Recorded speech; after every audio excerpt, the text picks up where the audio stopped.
को देखूं मैं पाऊँ ना ऐसे, just be careful.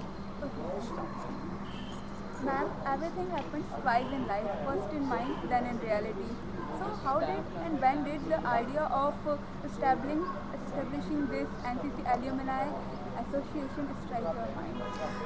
Very frankly speaking, I am a journalist. We get to meet lots and lots of people from all walks of life, and but that missing of that friendship, missing of that belonging to the nation, doing anything small, big, whatever you want to do for nation, that is missing, and that I wasn't finding myself.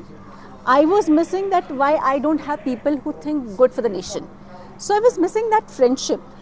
And then somehow I just posted one picture where we all NCC friends, we had after RDC 97, we had a visit for Rajyapal Bhavan, Governor House, and everybody reacted on that. Oh wow, let me also share it with somebody else also. And then dhire dhire karke we all gathered. I was in touch with 3 people. Then other person, that person was in touch with some other 3 people. So we created one group on WhatsApp, and we started sharing, and then we realized that we were missing ourselves and we were missing our own mirror. I mean, that our own self, which was portrayed in somebody else's mind, and that too with this lots of love, with lots of huge friendship and the love for the nation. So when we came back to the place where friendship, love for the nation, discipline, and doing anything for nation, that became the base for us, and then we started building the castle. That let's meet. No, it was we tried twice or thrice. It was a failed attempt, but finally we could make it, and we decided that it's okay if 3 people, 5 people, 10 people, whoever wants to come, just come join us. So it's just a beginning. So that missing ourselves in eyes of our own friends and doing something great for the nation, or if not great, at least a little something for the nation, that brought us together. तो ये शुरुआत एक get together के idea से हुई. तो ये get together का जो आपका आइडिया था, ये एसोसिएशन की शुरुआत में कैसे बदला? एक्चुअली ब्रिगेडियर घोष की वजह से हुआ ये कि हम चाहते तो थे कि कुछ अलग करते हैं. चलो मिल रहे हैं तो इतने सालों बाद मिलते हैं, तो चलो कुछ तो करते हैं. बट कई बार क्या होता है, आपके पास वो राह नहीं होती, आपके पास वो दिशा नहीं होती कि हमें वो कुछ तो मतलब क्या कुछ तो.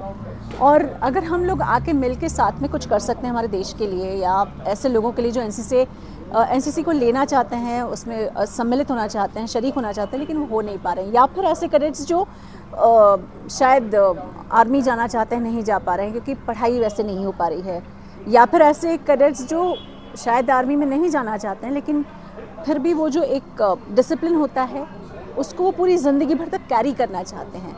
तो जब इतने सारे ifs and buts and how थे हमारे दिमाग में, एंड पता नहीं कैसे मैं ढूंढ ही रही थी कि क्या करूं, क्योंकि 25 साल का समय बहुत लंबा होता है. मुझे ये नहीं मालूम है कि आज बेस्ट कैडेट होते हैं या नहीं होते हैं, कल्चरल्स होते हैं या नहीं होते हैं. तो देन समहाउ आपके पास चाह अच्छी हो ना, वो कायनात वाली बात जो होती है कि कायनात भी साजिश, तो पूरी कायनात तो उन्होंने हम दोस्तों को ब्रिगेडियर घोष साहब से मिलवा दिया. And the day we met, we are like Ghosh साहब इनको बुलाएंगे, इनसे ऐसा बोलेंगे, इनके साथ ऐसा कर लेते हैं, इनसे पूछ लेते हैं. सो यस, वो जो सोच थी उसको शेप अप और एक नाम देना कि एल्यूमनाई करना है, वो सर की वजह से हुआ.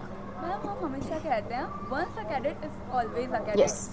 तो वो क्या चीज़ है जो एक कैडेट को कैडेट बनाती है? For me, see, I'm getting those goosebumps. First thing, being cadet is just not a 3 years course or getting ABC certificate. No, it is much more than that. आपके ना DNA में और खून में भागने लग जाता है डिसिप्लिन. ओके, मुझे अगर सुबह 4 बजे उठना है तो उठना है, कोई ऑप्शन नहीं होता है कि नहीं उठो तो नहीं चलेगा, नहीं उठना है. फिर आप एक तो बहुत पागलपन होता है, इस पागलपन के साथ हम गेटिंग दोस गूज़बम्प्स उस पागलपन के साथ, उस शिद्दत के साथ अपने देश से आपको प्यार करना पड़ता है. मतलब जब आपको समझ में आ जाए ना कि आप तलवार लेके निकलने लग जाओ, हर उस व्यक्ति को अपनी तलवार की नोक पर रख दो जिसने आपके देश के बारे में कुछ बुरा बोला है, उस दिन से आप कैडेट बनने की तैयारी करने लग जाते हैं। और ऐसे मेरी तो बहुत लड़ाइयाँ होती है मतलब पूछो मत, मैं झांसी की रानी लक्ष्मीबाई कहलाती हूँ। डोंट से एनीथिंग ऑर्गेनाइजेशन, मजाक में भी नहीं बोलना, ये तुम्हारी क्लास लगा देगी। एक देश प्रेम, कुछ अलग करने की चाह, जहाँ आपको ये लगे कि हाँ मैं ऐसी नहीं हूँ लेकिन मैं ऐसी बन गई हूँ, और वो जो मुझे गढ़ा गया है वो बहुत ट्रेंड लोगों ने गढ़ा है। एक डिसिप्लिन होता है, एक देश प्रेम होता है, एक अपने आप को पोर्ट्रे कैसे करना है वो होता है, और सबसे बड़ी बात जो होती है how to bounce back in your life. आप स्टूडेंट हैं, 2-3 साल बाद हो सकता है आप जॉब करने के लिए जाएंगे। ज़िंदगी में सिर्फ जॉब नहीं हो सकता, आपके आगे बहुत सारे रिलेशनशिप्स होंगे, चाहे वो किसी और के घर में जाना होगा, इन लॉज के रिलेशनशिप होंगे, दोस्ती के रिलेशनशिप होंगे, पड़ोसी से रिलेशनशिप होंगे, बहुत lots and lots of ups and downs will come. But the moment you decide that you have to bounce back, ये जो बाउंस बैक और चलते रहो, रुकना नहीं, अगले दिन भी परेड पे पहुंचना है और अगले दिन भी आपको सलामी शस्त्र करना है, ये एनसीसी सिखाता है और ये आपके खून में रगों में दौड़ता है। तो ये जो बाउंसिंग बैक भी होता है ना, ये भी एनसीसी सिखाता है। मैम आपको 25 साल हो चुके हैं एनसीसी किए हुए, 25 साल बाद भी आप सब मिलकर यहाँ पे गेट टुगेदर कर उस चीज़ को सेलिब्रेट कर रहे हैं, तो आज भी आप लोग उन दिनों के बारे में सोचते हैं। तो जब आप 25 साल पुरानी बातों को याद करते हैं तो आप क्या सोचते हैं, क्या ख्याल आता है? हमको तो लगता ही नहीं 25 साल हो गए, हम तो अभी भी उतने ही बदमाश, उतने ही इरिटेटिंग, उतने ही लेग पुलिंग होता है। हम आपकी वर्दी देखकर हमें थोड़ी सी जलन भी हो जाती है और ऐसा लगता है अरे यार इसकी वर्दी चुरा के मैं पहन लेती हूँ। मैम अगर आपको आपके एनसीसी डेज में से किसी एक मेमोरी को फिर से जीने का मौका मिले तो आप वो कौन सी मेमोरी को एक और बार जीना चाहेंगे? RDC from the day one, जब पहली बार जाके थम किया था, सल्यूट किया था, दाएं मोड़ बाएं मोड़ किया था, तेज चलिए किया था, फिर वहाँ से लेकर मैं चूँकि एक सोलो सिंगर थी तो जो प्रधानमंत्री साहब के सामने परफॉर्मेंस दिया था, वहाँ तक का एक एक दिन वो सब जीना चाहूँगी। लेकिन डी कैट जिसमें आप अपना डी किटिंग करते हैं वो नहीं जीना चाहूँगी, क्योंकि उस समय हम बिछड़ गए थे। Ma'am RDC is a bunch of memories, उनमें से कोई एक स्पेसिफिक मेमोरी जो आप हमेशा याद करते हो, जो आप किस्सा सुनाते हो? बहुत सारी हैं यार, पर आपकी फेवरेट? मुझे टाइम लगेगा बहुत सारी हैं, कुछ नहीं यार। आई मीन एक्चुअली मैं बहुत ज़्यादा शाय थी।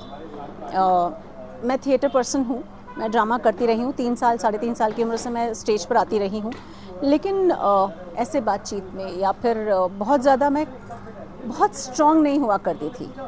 जो भी कारण था मुझे नहीं मालूम था। मैं आज भी आप स्टेज पे जाएंगे या फिर आज भी जब मैं मेरी न्यूज़ रीडिंग करूँगी तो I will be a complete different person. But I think मेरे में जो चेंज आया है, एक शाय पर्सन से वाइब्रेंट होना, वो चीज़ मैं हमेशा याद रखूँगी। तो ये आरडीसी के थ्रू हुआ? RDC 80% and 100% NCC. हाँ। तो आपको लगता है कि आपका जो अभी जो आप करियर है, आप लाइफ में जो कर रहे हैं, इसमें आपको एनसीसी ने कोई विज़न दिया है इस काम को करने? बहुत ज़्यादा, बहुत ज़्यादा। जैसा कि मैंने आपको कहा डिसिप्लिन का, मैं रात को 12 बजे तक रिपोर्टिंग कर रही हूँ सड़कों पर, और अगले दिन 5 बजे के लिए चुनाव के टाइम कोई जर्नलिस्ट नहीं बचा है, क्योंकि सबकी अपनी अपनी ड्यूटीज़ लगी हुई हैं, और उस पर्टिकुलर शूट के लिए कोई नहीं था। आई रेज माई हैंड्स, मैं जाऊँगी। और अगले दिन जब मैं वहाँ 5 बजे पहुँचती हूँ, वो स्टोरी ब्रेकिंग न्यूज़ बनती है, वो स्टोरी 2 दिन तक चलने वाली स्टोरीज़ में तब्दील हो जाती है। तो वो जो डिसिप्लिन रहता है ना कि मुझे करना ही है, मैं करके रहूँगी, एक वो है। उसके अलावा लैंग्वेज है, आपको किससे कैसे बात करनी है, और कुछ होता है जो सिर्फ एनसीसी और आरडीसी वालों में ही होता है वो जोश,